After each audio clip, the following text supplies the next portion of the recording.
To the emergency station.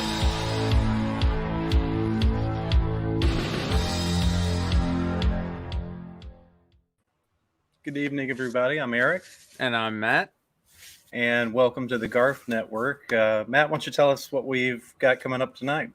Well, tonight we have a longtime cornerstone of the horror community that years ago was a name that was synonymous with a lot of online horror reporting. Mr. Steve Barton, Uncle Creepy himself, is here. We're going to talk a lot of stories about his involvement in horror, what he loves about horror, what got him into it, his relationship with George, which was very deep over the last 20-some years. So be prepared to laugh tonight because Steve is a great storyteller, and I am very excited to have him on. Before we bring Steve on board, we want to remind everybody that these broadcasts are brought to you free of charge from the George A. Romero Foundation. If you'd like to give back, you can visit the website via the link in the banner below. At that link, you can find everything we're up to, everything we've been up to in the past, and what we're working towards, as well as making a donation. Yeah, any support is appreciated. It helps us keep the lights on, helps keep the foundation, share the message of George, and help foster new and young independent filmmakers and really keep the spirit of independent filmmaking alive. Another way you can contribute to the foundation is via our Patreon page, which allows you to make a monthly subscription via as low as $3 on up. So that way you can just kind of set it and forget it. And there's also exclusive content over there as well. And if you're watching us right now, or maybe if you're watching us via one of our other networks, be sure to drop by our official Facebook page and give it a like, so that you can, just another way of staying up to date with everything that the foundation and the network is up to. And, you know, seems like a great many things going on, lots of things in the hopper these days. So you definitely want to tune in for sure. Yeah, and don't forget, if you're watching this on Facebook or Twitter, please don't forget we also have a YouTube page, which all of our shows are archived on with some additional content. So head to YouTube and search for the GARF Network, and there you can go back and revisit all of our shows, from our Night Riders month to My Bloody Valentine to Tales from the Dark Side, Tales from the Hood. All the shows we have are there for you to enjoy whenever you want. So please visit us and subscribe if you haven't done so far. Also, stick around at the end of the show. We're going to give a little special announcement to, I don't know, maybe we will, maybe we won't. We'll see. But, dangling that carrot. but we have secured a guest for late September that we're psyched about. So we can't wait to drop that reveal at the end of the show. So without any further ado, let's go ahead and bring on Uncle Creepy, Mr. Steve Barton. How you doing, sir? Okay, I have issues. Uh-oh. I totally have fucking issues. Can I curse? Yes. Okay, good. I have issues. First, I'm not the carrot dangle guest. All right? Seriously. All right? When I think of dangling carrots, I'm the first person that comes to my mind. All right? Right? And then second, Matt's talking about me like I'm dead. Oh, in years gone by, his name was synonymous with blah, blah, blah, blah, blah. And now he's just a deadbeat piece of entertainment that we brought on to the show for absolutely no reason whatsoever because, well, to be honest, we couldn't get anyone else at the moment. So we figured, let's just throw this little bastard in here. And then I come on here, right? And you're trying to show me up. I come on here, you're wearing a GARF shirt, you're wearing a Knight Rider shirt. I busted out Mini George. You see? Mini George. I fucking upped the ante, baby. What do you got? Huh? Brought in the reinforcements. That's right. Hey, guys. Thanks so much for having me. I no longer have issues. I got all of my hostility out within like 30 seconds. That's amazing. The room is clear. We appreciate that. I mean, actually, we've been meaning to. Gino from Poltergeist is like, this room is clean. And I think we first started talking about having you on. What was it, January? I mean, it's just that's how kind of how fast things have been moving lately. And Yeah, man. Well, I'm only playing. It's always an honor to be here with you guys. I mean, I very much consider the George A. Romero Foundation a home of mine, where I like to exist, and I like to celebrate George, man. Anyone who knows me knows that that's just such a huge part of my life. And Matt and I were actually talking. First of all, before we go any further, let's hear it from Mr. Matt Blazi selling books this weekend, baby. 8 days in the woods, sold out on Saturday. Had to get another order of books in. Okay, I can't say that shit. That's awesome, dude. You sold out in a good way.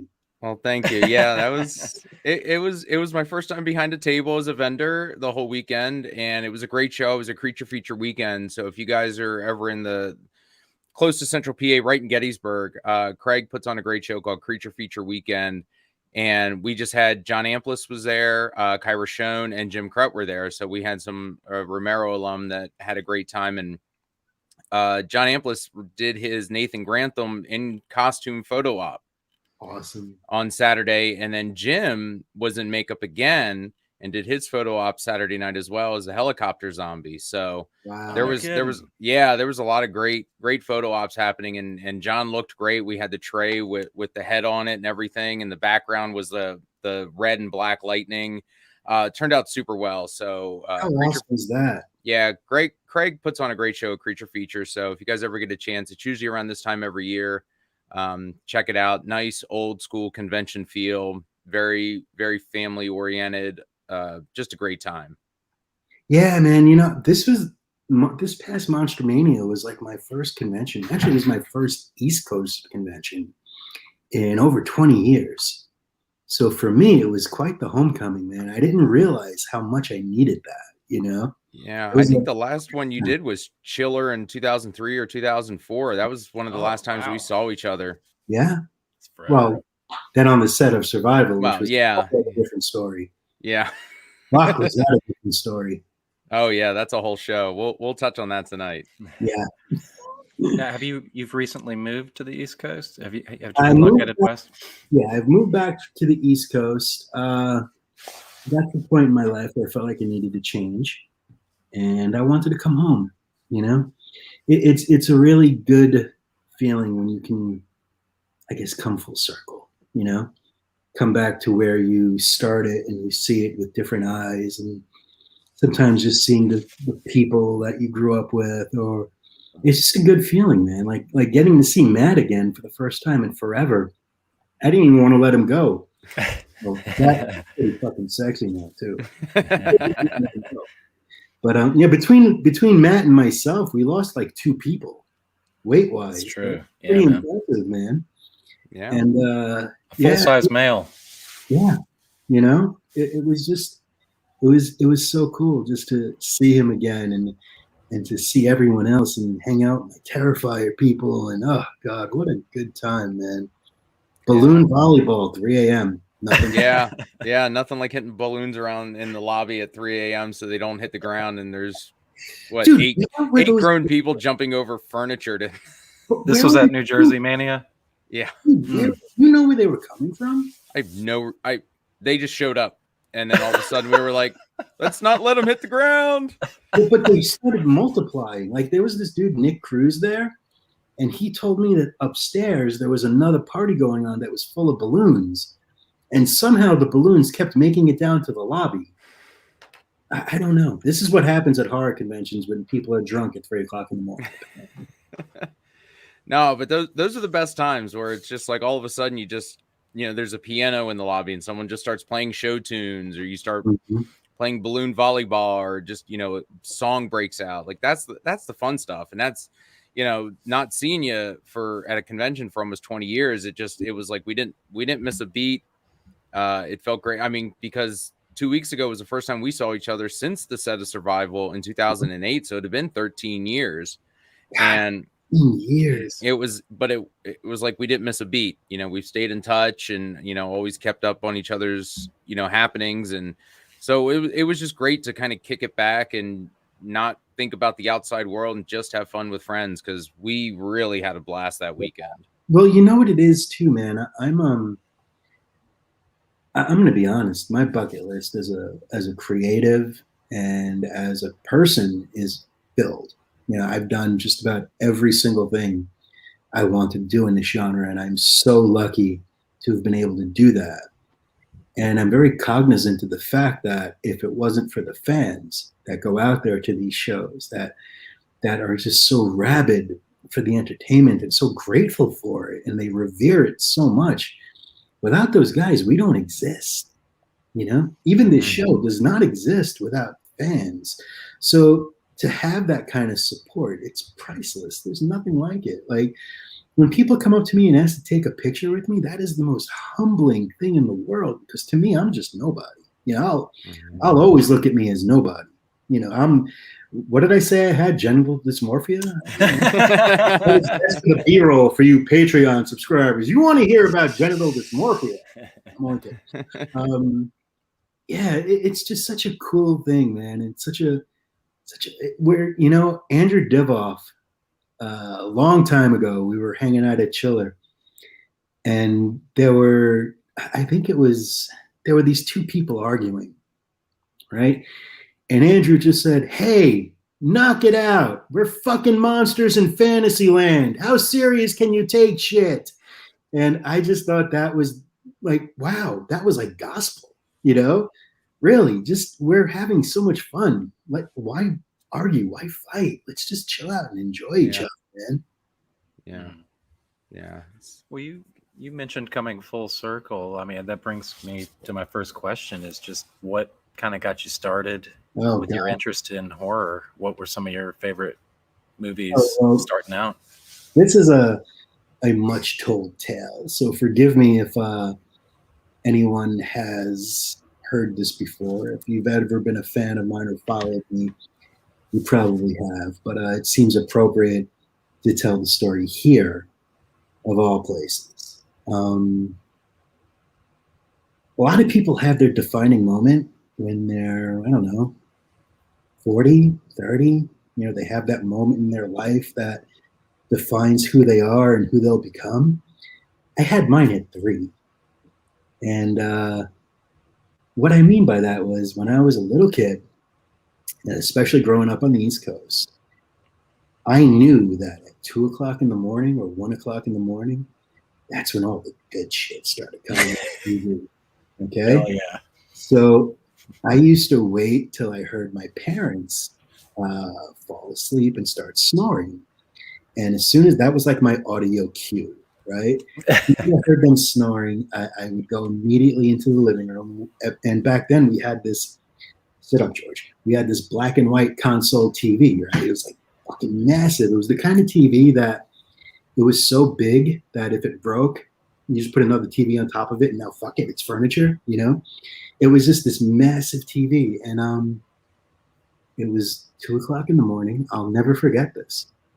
And I got up and I went into the living room and I sat on the floor in front of the TV and I turned it on and I saw this newscast about the dead coming back to life. And they were talking about rescue stations. And I was like, holy shit, what's going on, right? So at 3 years old, I got up in front of the TV and I ran into my parents' bedroom. And I woke him up and I was like a little budding Bruce Campbell, man. I was trying to be a hero, right?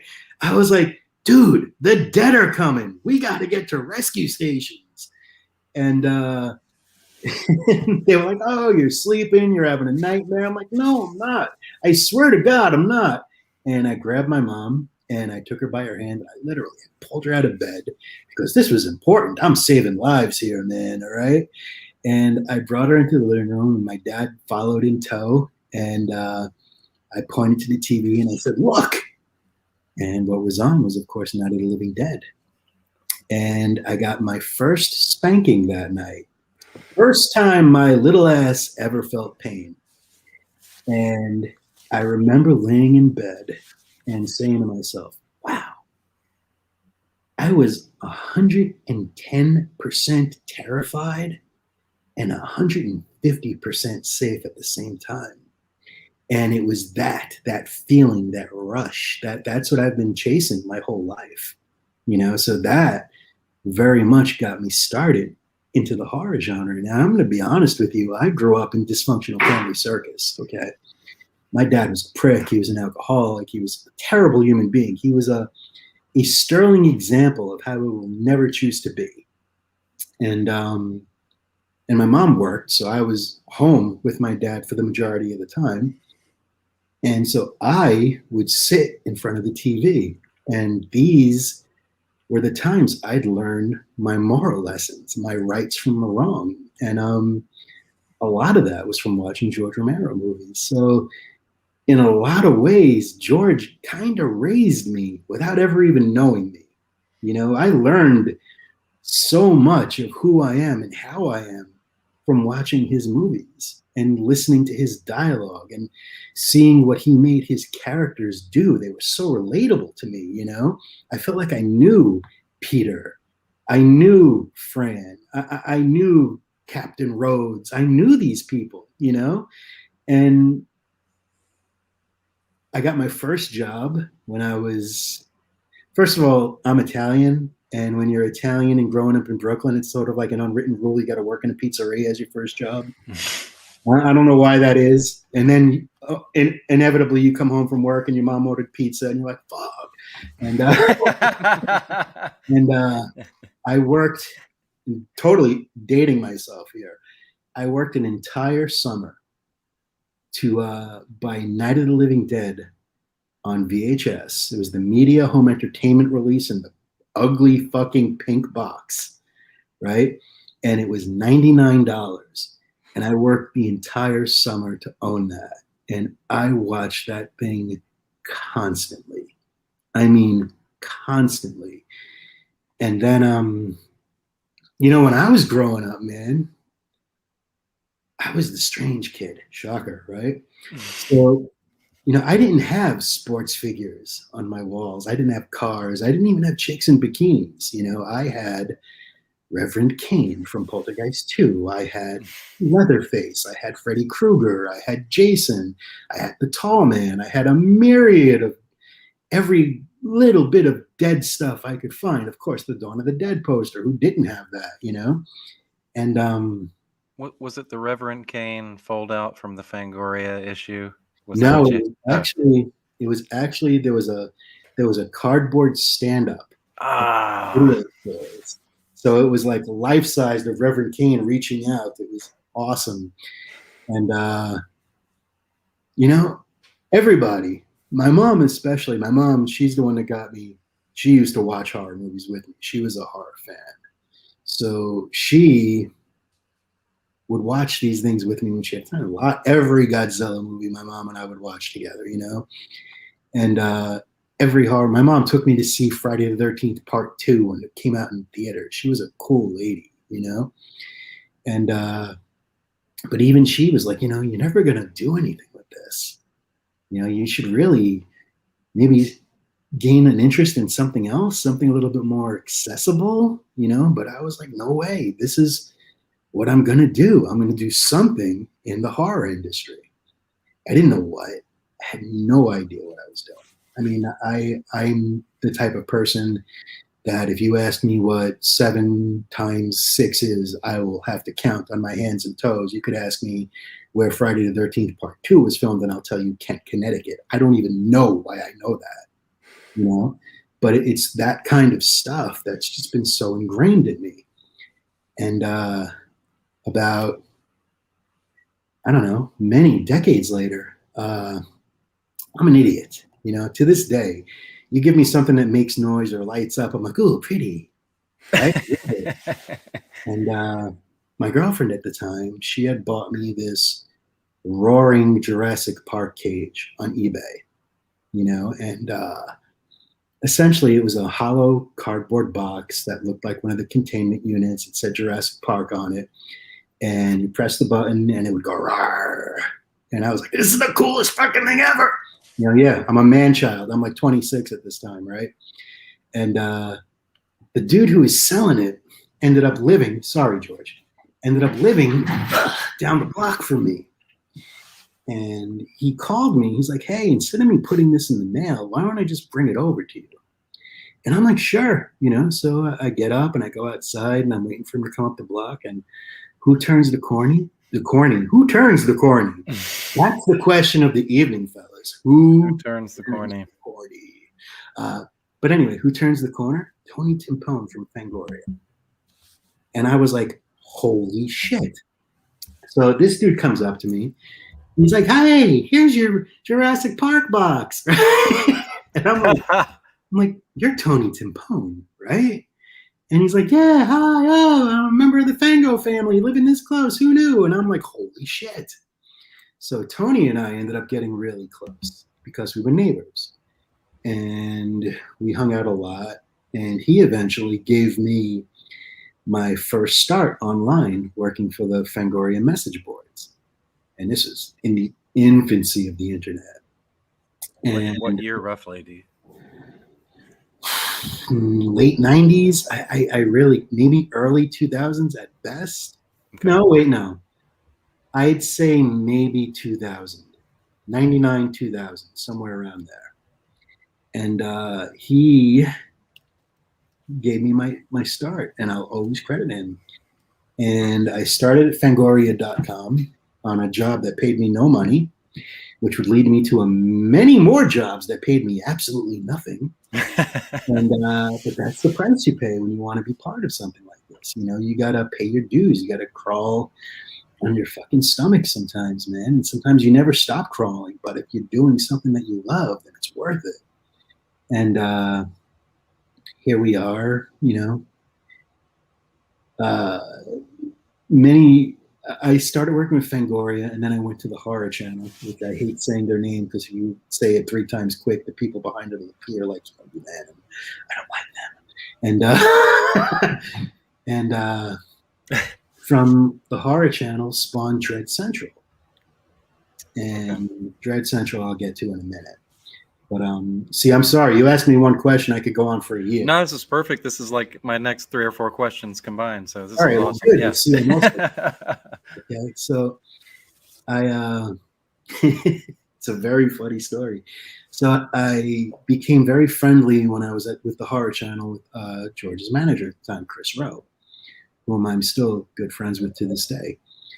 And Chris and I developed a heck of a rapport. So it was at a Horror Find weekend in Maryland. It was my first chance to actually interview him. Okay. Is this 2004? Dude, I couldn't even tell you. I'm thinking it was. I mean, I think we were all there. It could have been. So he was the main guest of honor in 2004. Yeah. And that was actually the last time I saw him. It probably was then. So I'm supposed to interview George at like 8:30 in the morning, right? I can't sleep the night before. I'm on every part of my body's like on fire. I'm about to meet my idol. No idea. Okay. So 7:15, I'm up and showered. And I don't know if you remember the Horror Find, how it was set up, but there was this big pool, and George was in one of the suites on the first floor. And I'm going to omit part of the story, but as I was passing by, I looked to my left, and there was a celebrity. I'm not going to say who it was. It was a guy. Could be Romero related. And he was just standing naked by the pool. And I'm like, what the fuck is this? This is not how I wanted to start my morning, but okay. And that has nothing to do with it. It's just every time I think of this story, it's like Jaws 3D popping out at me, So I meet up with Chris after I see the unexpected genitalia. And there's nothing weirder than surprise genitalia at 7:20 in the morning, let me tell you. I meet up with Chris, and Chris hands me George's hotel room key. And he's like, just go chill out in there, and George will be in there soon. I froze. I totally froze. I'm standing there holding George Romero's hotel key. Okay? what the fuck do I do? Just let yourself in. Oh, well, Sit on the corner of the bed. Just hang I out. did entirely more than that, sir. So I find the hotel room and I walk in and I'm just like stunned. I'm in like some weird fucking state of shock. And I sat in every pillow. I sat in every chair. I went into his bedroom and I hugged his pillow like this, right? And then I went to the bathroom and I did the hero pee. You know, when you're just standing there, you're not holding it, but you got your aim going, you know? And very careful not to sprinkle on the floor because that would have been odd, okay? So I'm doing the hero pee, and then I sat down on the couch and I looked to my left and there's a whole fucking ashtray filled with George's cigarette butts. And I'm like, aw. Right? And I could still feel my heart pounding, absolutely pounding. And then I hear the door open and I'm like a deer in the headlights. And I'm like, right? And I didn't know this. Here comes this like 6'5" giant of a man. Okay. The biggest smile I've ever seen on anyone's face. And he just went, hey man, I'm George. Let's shoot the shit. And I was instantly disarmed. And, you know, I did the interview and I ended up staying. And I got to tell him the getting my ass kicked at 3 years old story. And I got to tell him the pizzeria story. And then he tried giving me the money back. And I'm like, oh, dude, stop that, right? Because that's George. He would not let anyone do anything. He put his hand right in his pocket. Let me give you back the money, man. I'm like, no, I can't do that, dude. But you are signing my motherfucking DVD. I'll tell you that. And we just became good friends, you know? And, you know, and Matt and I were talking about this at Horrifying because Matt had, not Horrifying, Monster Mania, because Matt had a very similar experience with George. It's like when George A. Romero considers you cool enough to hang out with, that's like Bigfoot saying you're cool enough to know he exists. You know, I mean, it was just the most mind-blowing thing in the world. And I'm so lucky, you know, I'm so lucky for all the time I had with him and all the ridiculous laughs that we had and all the stupidity, the sheer stupidity that we got to engage in for years. And, you know, of course, meeting Suze, and she was so wonderful. I love Suze to death. I mean, his legacy couldn't be in the hands of a greater person, seriously, because she is so careful with it and so mindful of it, and she knows how much it means to so many of us. So, I mean, what a trip, man. You know, how many people could say that they not only met their idol, they befriended their idol, you know? And then, fuck, you know, I did Dread Central, you know, the Horror Channel kind of disbanded. Was the interview for the Horror Channel? Yes. Mm-hmm. Okay. And the Horror Channel disbanded. They were supposed to be like sort of like the Sci-Fi Network, but for horror fans. Didn't really work out.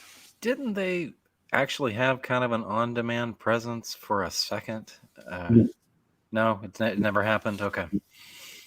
It got to the point where they had me as like their personality, kind of, because I don't know if you could tell, I'm not really shy. And I created this entire kind of company for them, this whole presence for them, you know, online and this and that. And of course, it wasn't just me that did that. It was everyone that worked with me, including them.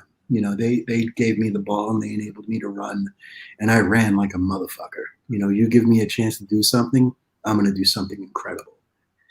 And things didn't work out in terms of them as a company, so I took Dread Central with me, and my entire staff at the Horror Channel, once I got fired, they all came with me, and we started Dread Central, and I was editor-in-chief of Dread Central for 18 years.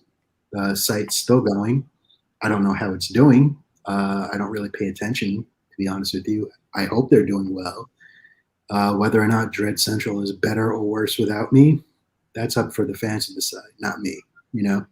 So I hope they're kicking ass.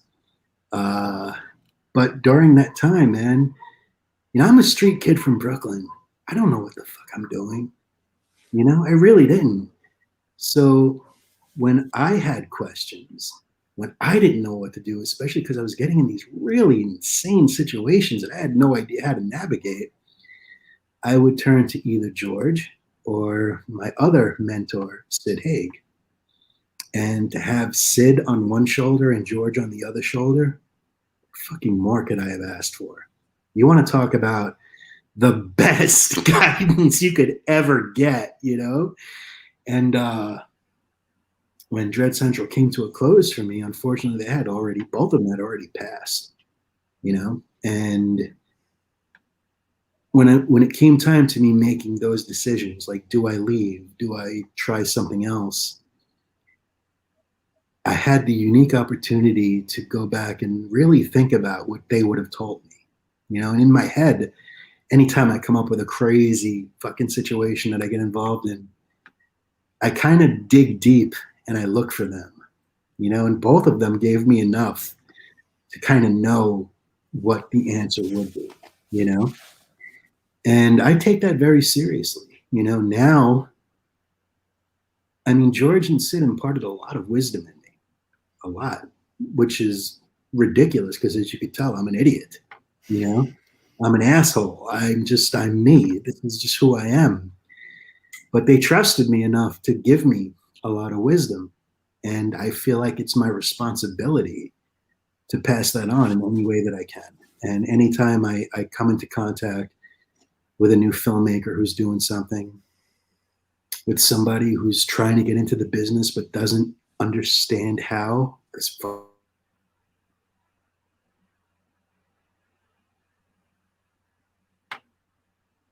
Still there, Matt? Yeah, I'm here. We might have lost Steve for a second.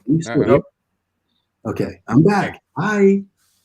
Wouldn't it be great if I came back and I was shirtless? That would have been odd. That'd have been better. That'd have been weird, right?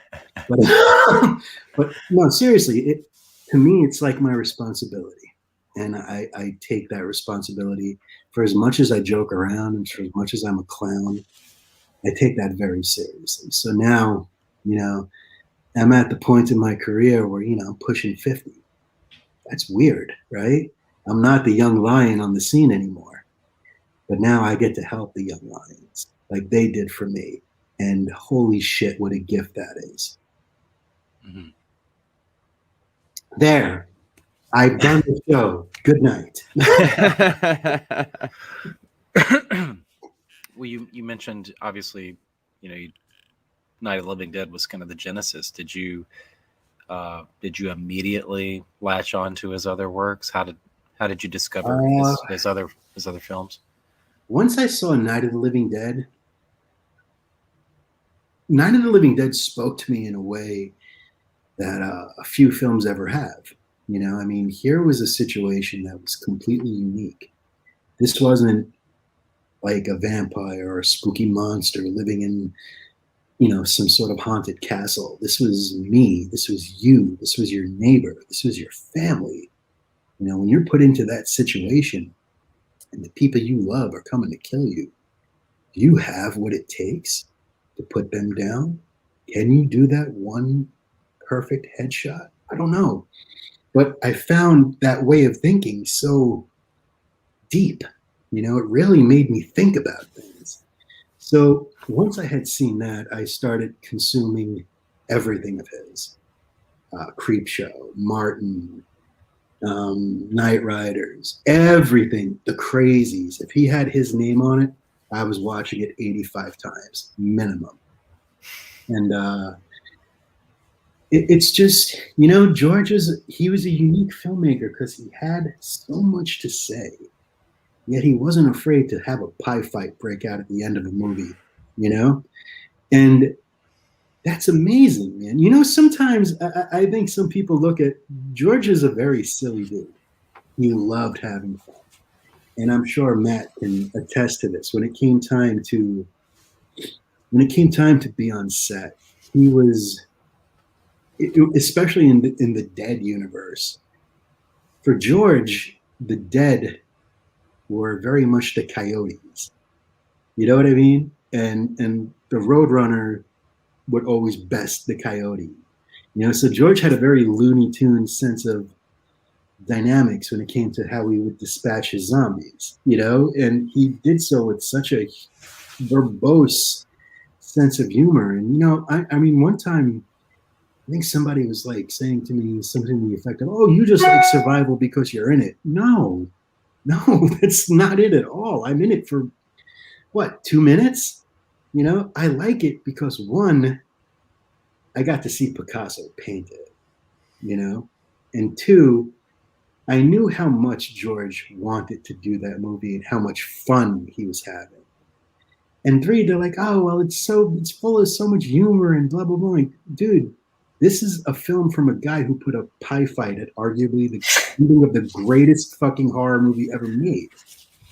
You know? Mm-hmm. Of course there's humor in it. That's George. You knew George was happy with what he saw when he would smile.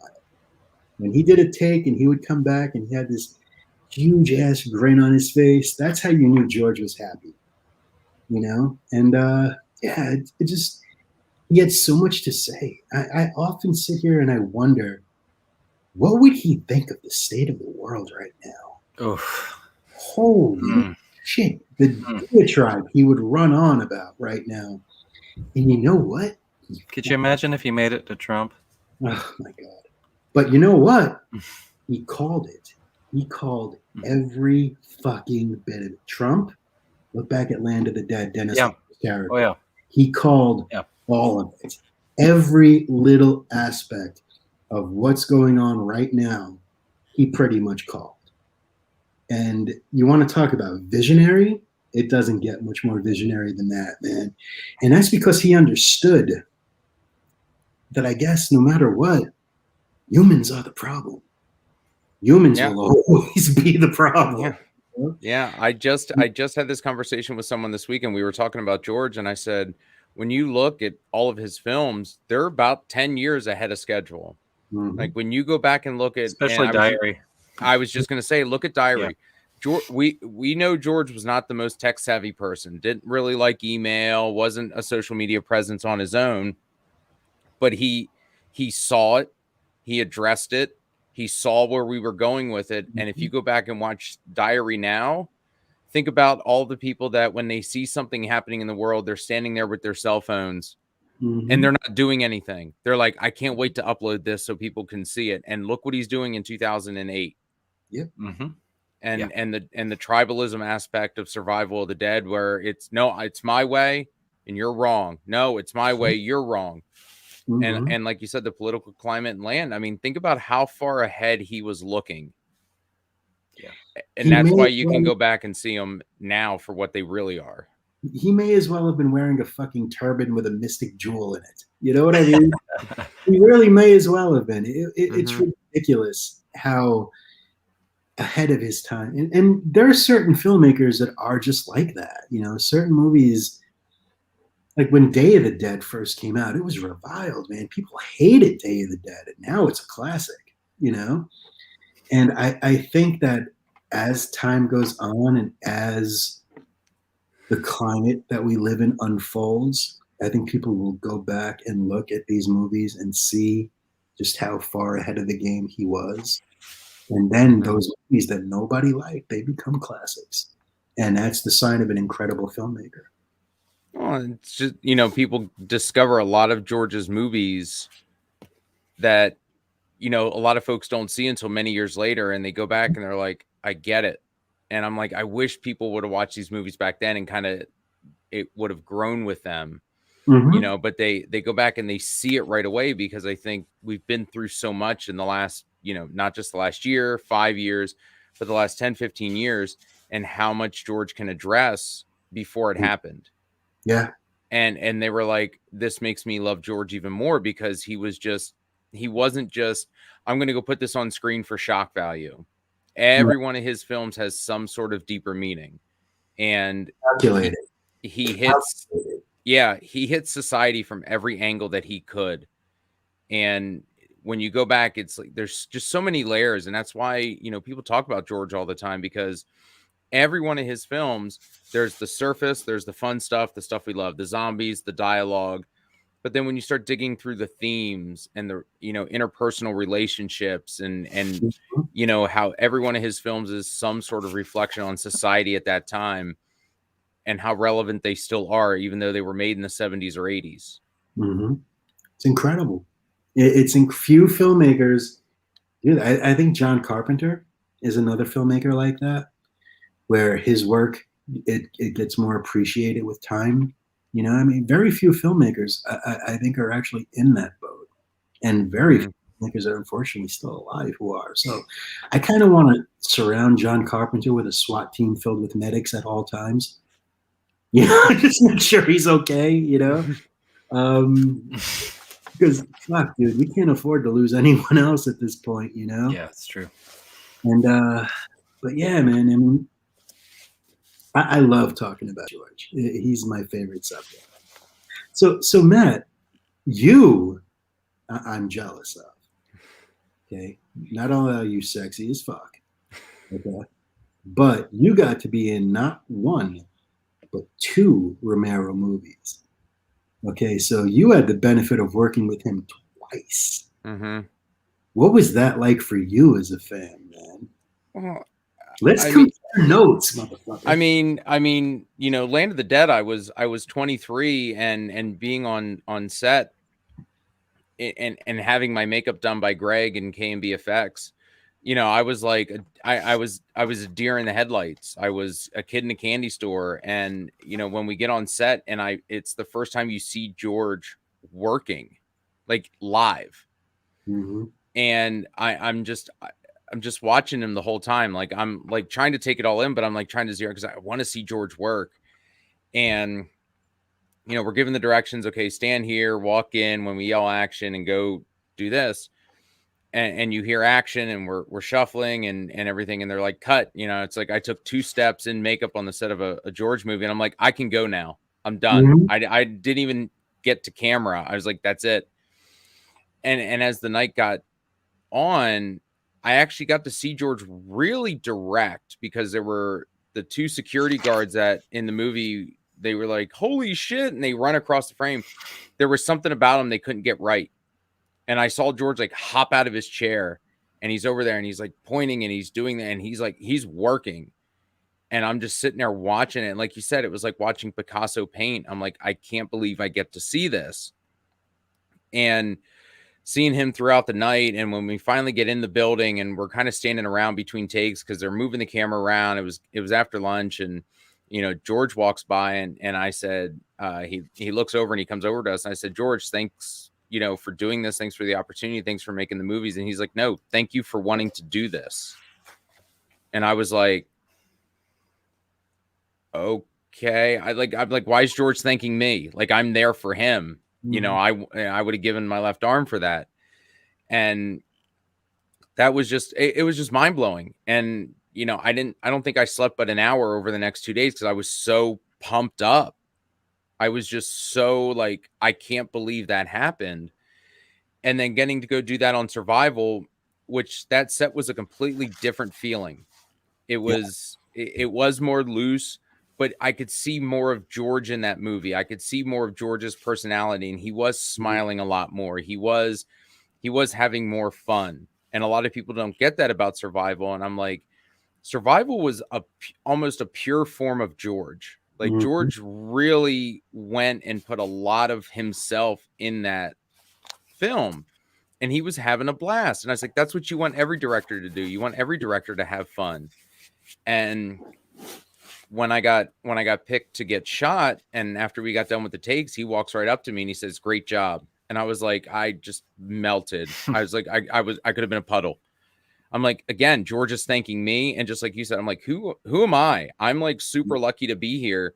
I would have bled for the man. I'd been like, George, if you need me to go fall off that farmhouse 10 times, I'm going to go do it 11 because I need to make sure I give you what you want. Mm-hmm. And those 3 days that we were up there, it was, that there was that group of us that all knew each other, Felsher, Rob, and Glenna, and all those guys.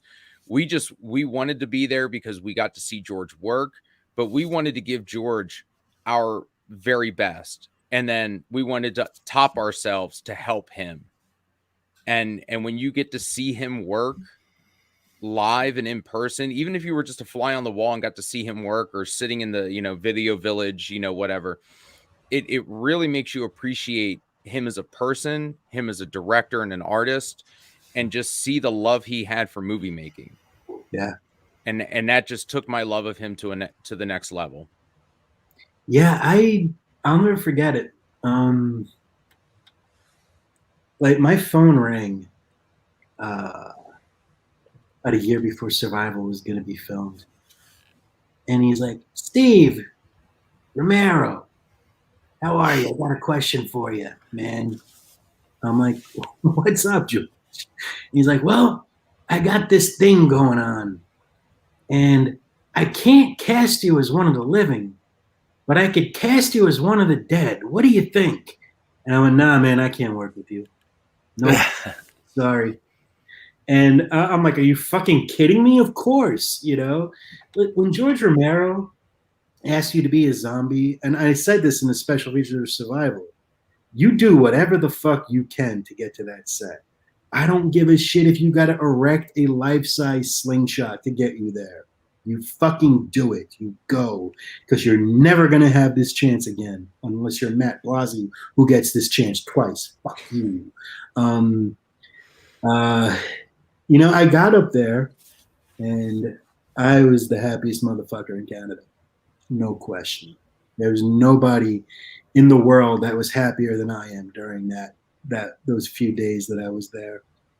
And I'll never forget when they were like, all right, Steve, it's time to get into makeup. I was like, holy shit, this is really fucking happening, right?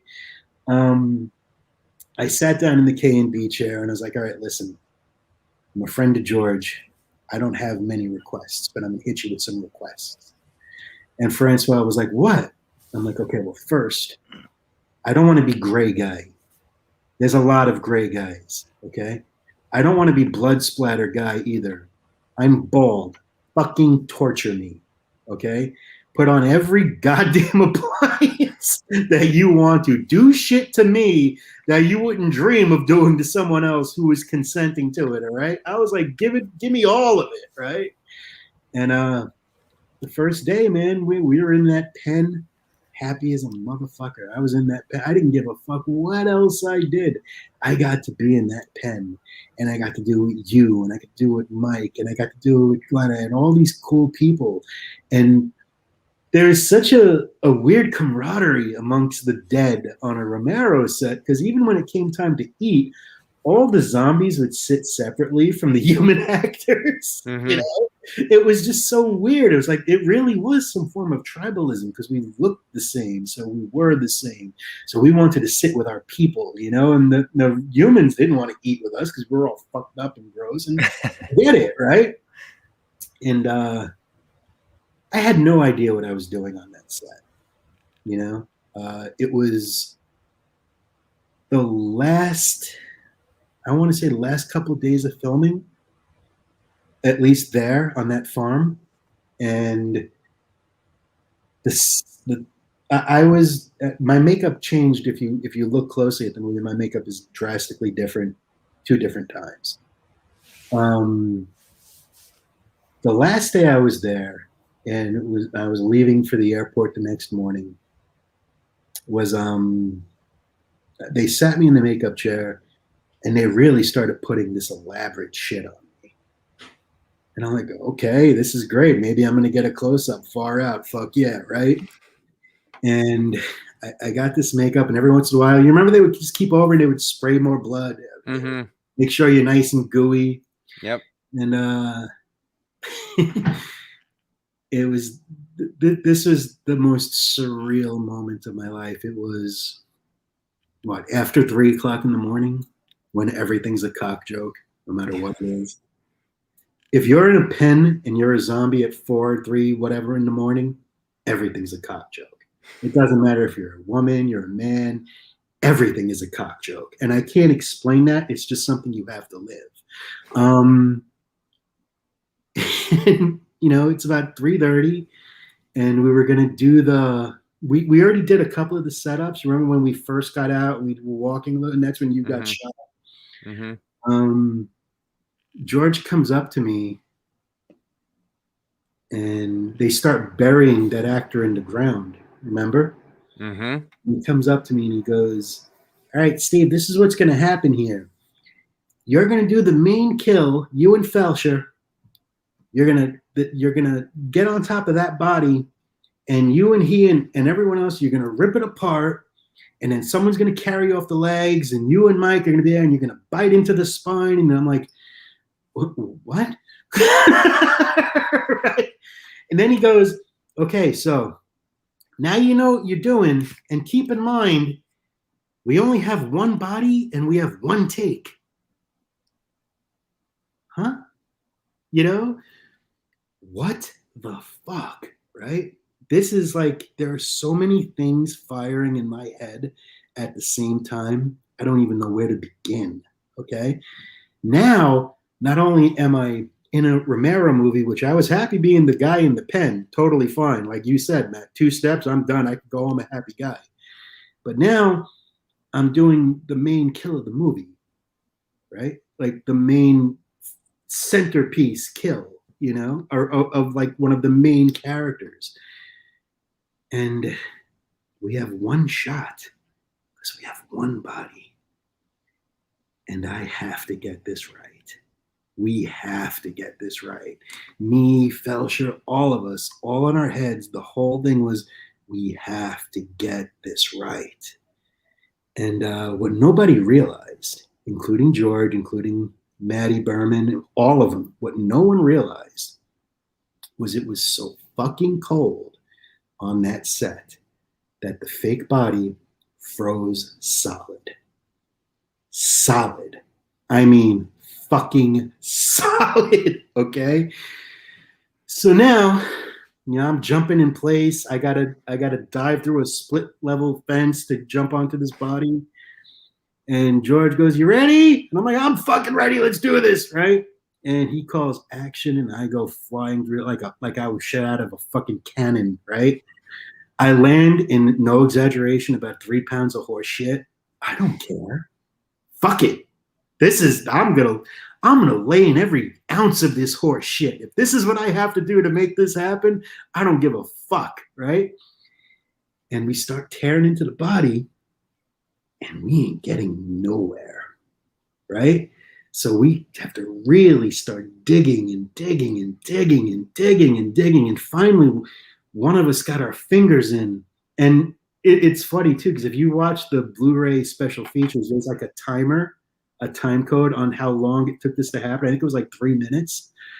And you could actually almost hear me say to Mike Felsher, "This fucking thing is frozen." He goes, "I know, just fucking keep going." I'm like, "I fucking will go anywhere." So finally, after about 2-3 minutes, we finally get it apart, and it looks fucking phenomenal. And I'm so jacked up right now. I have tears in my eyes, and I'm welling. And also, I cut my hands on the spine because it was frozen. And I didn't know where I was really bleeding, where the fake blood was, but I didn't give a shit either, And another thing nobody realized, as soon as we got that body apart, all of the fake blood froze immediately on our hands. It was like, Felsher coined the phrase, "mittens made of pain." That's what it felt like, okay? And, they got the shot, and George comes running over with this huge grin on his face. And he's like, "You okay, man?" And I just dropped to my knees in front of him, and I hugged his legs, and I just went, "Thank you, thank you, thank you, thank you, thank you." Best moment of my life, hands down. And the second best moment was when someone came with a hot towel to get because holy shit, was that fucking painful. Yeah. I've never experienced pain like that. It's like my hands were vibrating with pain. It was insanity. And man, I had no idea. And that is really coming full circle. Mm-hmm. You know, and that's what I said. My bucket list is done. You know, I've done. Nobody realizes how lucky I am more than I do. I've done that. I've pooped in the bathrooms of legends. I went to the bathroom in George's bathroom. I dropped trow in John Carpenter's bathroom. I've shit in the toilets of legends, ladies and gentlemen. And what more could I want? And I'll tell you what, I didn't think there was more for me to do until I did 2 more things that I'm insanely proud of. One, I got to work on the biggest horror documentary that's ever been made about the Nightmare on Elm Street franchise, Never Sleep Again. Mm-hmm. Amazing getting to do that.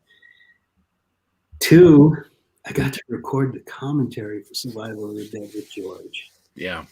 And we did that, and that's the picture you're using. Me and George and the Muppet sitting on his couch. That's where we recorded the Survival of the Dead. And it's a shame that it never made it to the actual pressing of the Blu-ray. That's what I was going to ask. It was a Blu-ray Live exclusive, and I have it.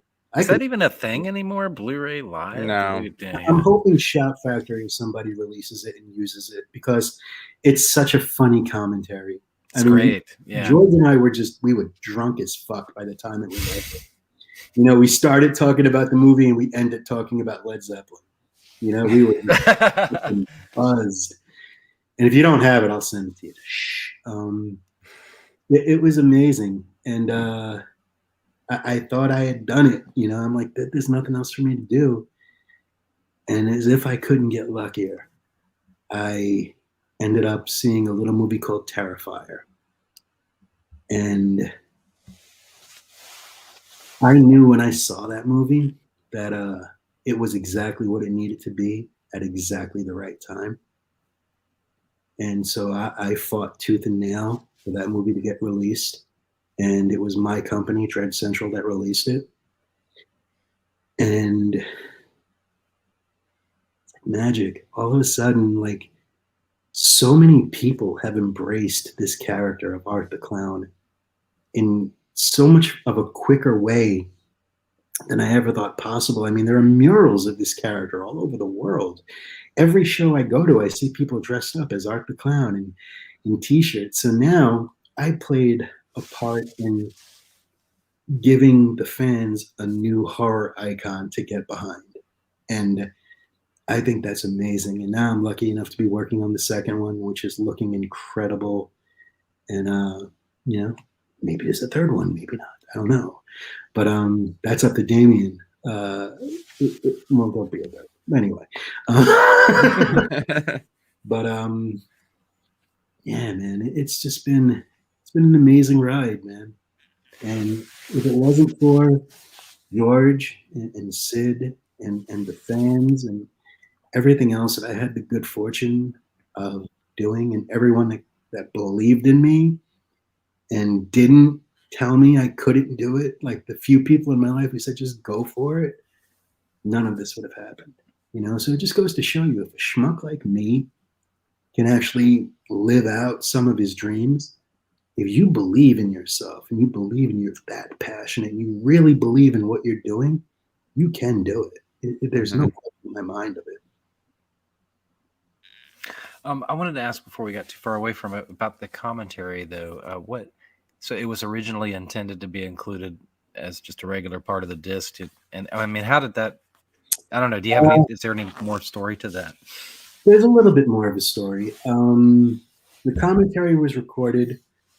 I don't think it got to Magnet in the proper amount of time for it to make it to the main pressing. So what they had decided to do was the first ever BD Live downloadable extra.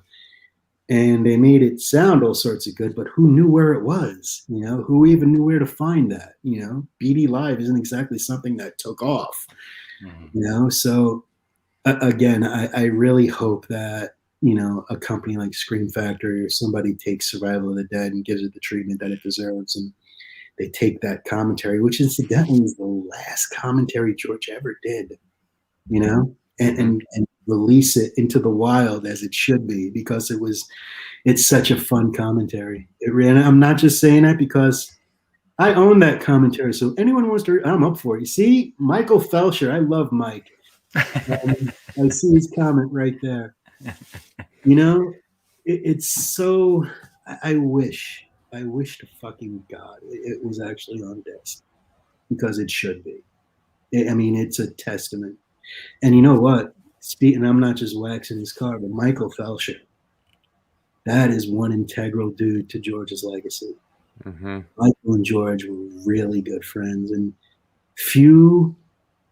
If you look at his Just Desserts, the making of Creepshow, Michael Felsher. Yes, you are very lovable, Mike. Michael Felsher is absolutely incredible. There is nobody that puts more love and feeling and caring into special features than he does. Mm-hmm. He's amazing. When you watch something that's put out by Red Shirt Pictures, you know that there's going to be a certain degree of quality that's coming with that. And I can't say that about a lot of people. 100% agree with that. Yep. What you got, Matt? Well, I was just thinking. So, what do you feel, the current state of independent horror is? Because now we have something new like Terrifier and Art the Clown, and we've got Shudder, which is our horror Netflix. And Shudder has begun to do Shudder originals. So what do you feel in this day and age is the state of indie horror? I think it's thriving. And I think that's exciting, because you look at movies like let's say, for example, the perfect quarantine movie was Host on Shudder. Jen Shepard and Rob Savage did that movie. And you want to talk about lightning in a bottle. That was right place, right time. But you also got to look at it from a standpoint. We wouldn't have gotten that movie if it wasn't for Shudder. That movie was like 56 minutes. Okay. And that's not exactly a runtime that people would flock to. So what things like Shudder have done is they've made these projects that may go against a lot of the grain. They made them into something more accessible for horror fans. And I think everything is changing. Listen, we have no illusions. No major studio is going to touch Terrifier or Terrifier 2. The movie is just incredibly violent, and it is what it is, And what's cool about it is Terrifier it belongs to the fans, They're the ones that are really behind this movie. They're the ones that are making all the noise, getting the tattoos. There's no studio behind Terrifier. It's all fan-driven. Damien Leone, the director, the whole crew, George Scott, everybody, they're amazing, and they work their asses off. And David Howard Thornton, who plays Art, he has a background as a mime, so he brings such a dimension to the character of Art the Clown. And again, these are movies that are like that fans own. The franchise-wise, Terrifier is a fan-owned franchise, and I think that's exciting. And I think places like Shudder is doing really amazing things, man. Joe Bob, everything. I love what Shudder's doing. So to me, in terms of indie horror, it's never been a better time. You're going to see a lot of shit too, because that's just the nature of the beast. Because let's face it, sometimes just because you give somebody sauce and dough and cheese doesn't mean they can make a pizza. So you have to sit through a certain degree of stuff that is going to be, but when you do find those that are like diamonds in the rough, man, they shine so fucking bright, and it's amazing. I couldn't think of a more exciting time to be alive and be a horror fan. I really couldn't. Is that where a lot of your focus is today towards just the production end of independent film, or is that what you're looking to focus on? Yeah, like I said, I learned a lot from a lot of great people in my career, which is already, I'm almost 25 years into it, which is amazing to me because who the fuck ever thought that would happen? I like being able to help out younger film. I mean, with Dread Central, that's what I did. I was a glorified cheerleader, man. My objective with Dread Central was always to make sure that the studio filmmaker and the independent filmmaker were on a level playing field. No one's voice was louder than the others. And as a result, Dread Central was the most indie friendly of all the horror websites. And I don't know if that's still the narrative. That was my narrative. That's the way I wanted it to be because we started living in a different world, man. I mean, back in the early 80s, a Sam Raimi could get an Evil Dead in the theater. Nowadays that shit just ain't gonna happen, unless there's other contributing factors. Like even Paranormal Activity, there was that whole, you have to demand it to bring it to your city, And that's one of the greatest things about the internet, because the internet and the fans having access to things like that can make stuff like that happen. And it's just exciting. Absolutely. Well, now you're a member of the team at the foundation as well, and it's awesome. I mean, you came on like right after us, so we're pretty much got the same amount of time in. So it's there's a lot of stuff going on here too as well. And I always want to do more. I always do. I'm in a real weird transition part of my life right now, where I'm kind of feeling around in the dark, but I'm finding my footing again. And I've gone through some bad shit recently, but I'm thankful for it because being happy, that's the easy part, right? When things are good and things are hilarious and it's easy to smile, that's easy. It's when you're on your ass, when you're sitting there and all you could do is look up at these walls and say to yourself, okay, how high are these motherfuckers? And what do I have to do to climb out of this? The choices you make when you're down, those are going to shape who you are, who you become. So that's the most exciting part in your life. I always tell anyone, am I a financial success? Absolutely not. Am I a success in every other sense of the way? Goddamn right I am. And I did it on my terms. And I did it with people like George and Sid Haig and Mike Felsher and Matt Blazi and Eric Kent. You guys are doing what you love. And that can never be understated. Do what you love. That's the best advice anyone's ever given me, and it was George who gave it to me. And he gave me one other little piece of advice that was probably the most important thing he ever told me. Was he said, Steve, man, let me tell you something. And I know Matt's like, yeah, I could hear him. Let me tell you something, man. Whatever you do in life, if you start something, you better finish it. And I try to do that with everything I did. I took Dread Central as far as I could take it. So I had to finish that chapter, even though it hurt. In my personal life, I've been through some shit that was as far as I could take it. And that hurt. But, you do what you have to do to make sure that you can live and the people around you can live, and you keep pushing forward. And that's all it's about, is just pushing forward. And if you could do it, you could find a way to do it and exist and be who you are and be successful on your terms, then you're living the life, Jack. That's the dream. It's not living in the mountains or with money and pools. That shit's nice, but that's not the dream.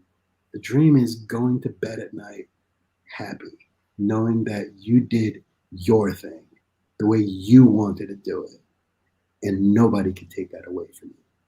That's the dream. Yeah, that's amazing. Well said, Steve. And I need to get you on speed dial because I need you. You need to be my life coach, brother. I don't know. Careful what you wish for, buddy. It's not all sunshine and roses in Barton land, let me tell you. Talk to me first, Eric. I'll let you know what it's like. Trust me, the text from last night, I'll show you, you know. Okay. All right. Well, I'll consult with you first. Somebody's got to entertain you, Matt. I mean, no, you do. No, and I'm serious, dude. No, you have a great outlook. You're one of those guys, just like George, who's done some incredible things, but you never forgot why you were doing it. And you never forgot about the people around you, and you do the best you can to lift everybody up. And George was the same way, super supportive, wanted to do it because you love it. You have the passion for it. And it's an infectious type of personality. And I absolutely love reconnecting with you more consistently recently, because it's just been like, okay, this has been the missing piece I really didn't know I was missing. Thank you. And that's why we want to sit here and talk to you, because it's just, shows like this are great for me and Eric, because we just sit back and let you talk or the guest talk, because it's great. Like, that's what we want. I know that feeling very well. Believe me, I've led a lot of interviews. Yeah. And the best ones are where you do as little talking as possible, because they're answering your questions before you can ask Adam them. Green, best interview you could ever do. Ask Adam one question, show's over 90 minutes later. It's great. Oh, yeah, Adam, you say that shit. Seriously, though, man, thank you for saying that, Matt. I really appreciate that. And I hope you know how incredibly proud George would be of you for putting out that book. Thank you. Insanely proud of you. He'd have bought 10 copies. Me, I'm waiting for the audio version because I hike. You gotta do that, man. You gotta do that. You know, that came up a couple times, and I actually had an idea about it, and I'll kick it around because I have to see what has to go into doing an audiobook version. So it's on there. I want to tinker with it a little bit more, and I'll figure it out. But I'll push it higher to the list, because I'm a physical media guy. You know, I like my Blu-rays and my DVDs and my vinyl, and you know, and I like holding a book. You know, there's just something special about holding it. But I can also dig on listening to the dulcet tones of Matt Blazi talking on this project when I'm hiking around the fucking. Well, we'll see. We'll see. I can always get into the mic like this and really help your walk. There you go, baby. Barry White, that bitch.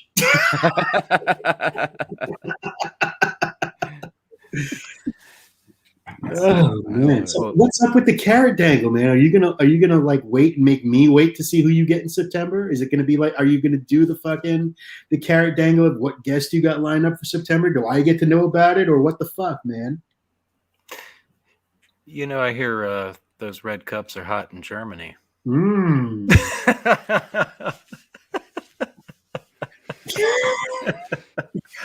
That so next time, I ain't telling you shit, bitch. Well, I guess what do you think, Matt? How do you feel? I think we can. Why don't you give a 30-second little intro, and then I guess I'll lay the graphic. Well, you want to reveal with the graphic, and I'll kind of do the lead in, because I could totally do that. Yeah, September is going to be a fun month. There is, lots of horror conventions are happening around the world, or the country, and at least hopefully the world. And our guest is very synonymous with the horror genre. This person has given many of us great childhood memories. And if we weren't a child, we were in our 20s when they were on TV. And their insight into film is bar none. And you want to talk about a career resurgence in the last couple of years. They have really brought forth a new generation of fans. They've reignited our love of independent film and really exposed us to a lot of classics, a lot of movies we've never been able to see. And I feel that they have really helped film in this day and age mean something again. New films, old films, undiscovered gems, VHS classics. and this is someone that I've always wanted to talk to. This Hey, Matt, is a good one, man. all right, I'll let it It'll out. be Tom Cruise level. Yes, Yeah. I will come back at the end of September. Yeah. Yeah. So Steve Barton part 2, ladies and gentlemen. No, I don't think I could say anymore. So if I'll just go ahead and say it, ladies and gentlemen, September 25th at 8 p.m. Live on the GARF Network, we will have none other than the legendary Joe Bob Briggs on the Yes. GARF Network. Awesome. Graphic. That's great. So get out your Lone Stars, get out your bolos, your cowboy hats, and your cowboy boots, and join us for a chat about the drive-in and what it means and everything that Joe Bob has been doing the last couple of years. I mean, when I said about a career resurgence, I mean, who would have thought Joe Bob would be on TV again and just taking the film world by storm in terms of horror? It's Joe Bob Briggs, ladies and gentlemen. There's not much else I can say about that. No, you've said a mouthful, man. You put him over. And yeah, we'll get that event created in the next couple of days. But yeah, that's just a little That's teaser. all of a catch, brother. Good on you. We got to thank Sue. Yes. She's been the architect of this, and she does have a vision for the network. And while we're I guess we can say it. Hopefully, we'll have some additional programming on the horizon. I'm not going to say any more than that. We're still in kind of the infant stages of that. But Wilshire and I need our own show, man. That's what I'm saying. I know it, man. You've been. Is he still here? That airs at 2 a.m. on Saturday night. And We know what kind of show that's going to be. We know what type of show you're going to have, and we'll slot you in at 2 a.m. on the GARF Network Saturday night. Probably a good idea. Yeah, and it's only going to be cable access. We're not shotgunning this out to the world. Yeah. I don't know if he's here. He's not commenting on it if he is. So. He missed it. Yeah. See that? He never pays enough attention to me at the right time. Well, and you know what? You're the kind of guest where Eric doesn't need to use the button when Mike comes on, because we got to keep Mike kind of on a short leash. So, well, yeah. When he starts demanding payment and I know, negotiating on air. Yeah. God, I don't know who his agent is, but I need to talk to him because this is getting out of control. God love him. I love Felcher. Yeah. I'm gonna get myself an I Love Felcher t-shirt. Next time I do the show, I'm gonna wear it. Just get a Felcher mask and just do the show behind a paper mask. Perhaps that shirt coming soon to the GARF Foundation website. We'll see. Yeah. I love Felcher. Yeah. Yeah, there we go. Felcher. Or I love Felchi. I heart Felchi. We need to make a plushie of Felcher. This is a little cottage industry we discovered here. We didn't notice. We didn't even know. Look, all these fucking ideas come flooding in. There you go, man. I'm telling you, I'm writing them down. So we'll get on the production. Yeah, your hands are really busy. Totally busy. Well, Steve, we want to thank you for coming on the GARF Network. Pleasure. Thank you so much. Thank you for doing this, man. Yeah. I mean, you two, more than anyone, have been doing so much to keep the network going. You guys are the tip of the spear, and you're doing such a great job, and it's an honor just to be able to sit here and rap with you, man. I'm happy as a pig in shit. I'll do it anytime you want. That's a quote right there. You guys are the tip of the spear, Steve Barton. You guys, I'm snagging that one. I could have said you're the tip of something else. I know. You guys are the tip of the penis. And honestly, Matt and I will probably have a show between then and now, but we did want to get a leg up and get that Joe Bob announcement out there. Do you like how I forced you into it too? Yeah. We weren't ready. I'm like a director. I pull shit out of people. I can't help it. No, I mean we've been wanting to talk about that, and we were on the edge of getting that announced anyway. And what a better time to do it than on the show, because I mean it's Joe Bob, it's independent cinema, and I mean just to hear some of his thoughts about the current state of the world and in terms of horror, and what he's been liking and what he's been wanting to see more of, and what's reignited him to come back to Shudder, because I mean, there's probably many people out there that got Shudder just because Joe Bob was coming on. I'm one of them. Yeah, you know? I was like, I was on board. I was like, I gotta get Shudder, and they're like, Joe Bob's coming back. I'm like, subscribe. Yeah, and it's not my place to tell, but keep an eye on Shudder. They got some really cool shit planned. Yeah. All right. Yeah. I'm down. I love what they're doing. God bless them. I put it this way: the horror landscape's about to get so much cooler, and I that's the thing about being in the position I'm in. I know all these little inside little things, but holy shit, is there cool shit coming? Awesome. Well, I can't wait. Yeah, I'm excited. That's like $5.99. What is it? $4.99, $5.99. It's stupid cheap, and it's like, why not? There's hundreds of hours of programming that I probably won't get to, but knowing it's there and it's going to be the day that I finally watch that movie that I probably will never own, but I'm like, you know what? I've been wanting to see this, but my focus with Shudder is a lot of what they're putting out in terms of their Shudder originals. Because I know the classics will always be there, but I'm like, what's this new one? And like you said with Host, I was so excited for Host when they were talking about it, and I watched it like, I think once a day for almost a week, just because I was so enthralled with it. You guys should get Jed Shepard on here and Rob Savage. Yeah, the whole cast. I can make that happen. We do need to get them back because Rob and Jed are doing. He's got a movie I think almost done or in the can, and then Jed's working on that game Ghost with the girls. Jed's working on fucking everything. God bless that guy. He is a juggernaut, man. Yeah. No, yeah, those guys are awesome. A good little place to plug. Myself, Jed, a bunch of other really cool filmmakers. We're on this app called Clubhouse. Clubhouse is like an audio-based experience. It's open to everyone now. But on like Thursdays, we do the Clubhouse of Horror. We talk about horror filmmaking from A to Z. And it's always me, it's Jed, it's Barbara Crampton, Bonnie Aarons, a lot of real good horror luminaries shooting the shit. So if you ever want to get in touch or just hear from some of these people like that, hop on Clubhouse, man. Join the Horror Film Club. This is an app. Yeah. Okay. Yeah, I have it and it always pops up, and I'm like, I need to listen to Jed, and I never get the chance, but I got to make a point. Go to the Clubhouse, follow the Horror Club. And anytime I'm on or Jed's on or whomever is on, you can hit a little bell and it'll send you a notification when we're live. And really, there's actually something really exciting came out of Clubhouse.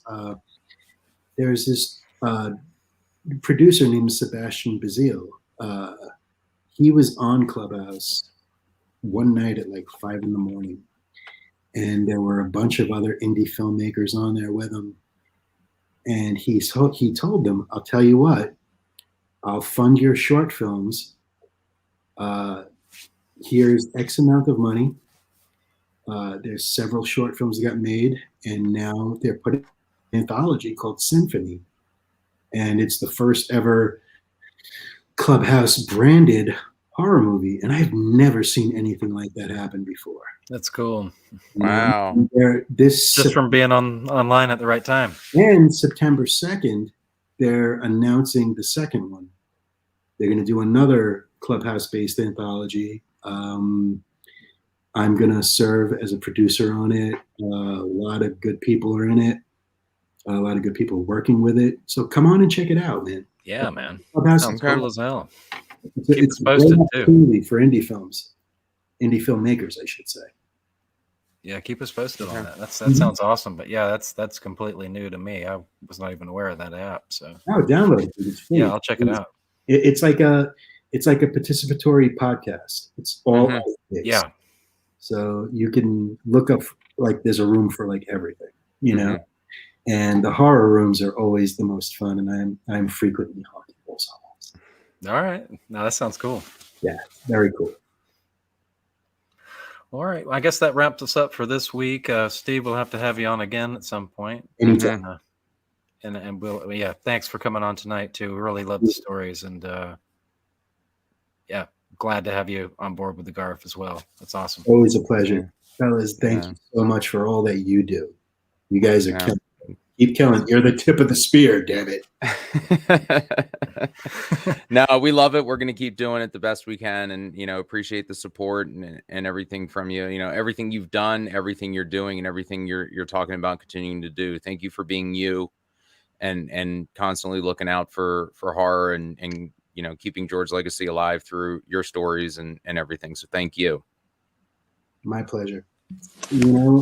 Least I could do, man. Besides that, I ain't got nothing else going on. Fuck all's happening in my life other than that. All right, till next time, I'm Eric. And I'm Matt. And I'm Uncle Creepy. We'll see you on the GARF Network.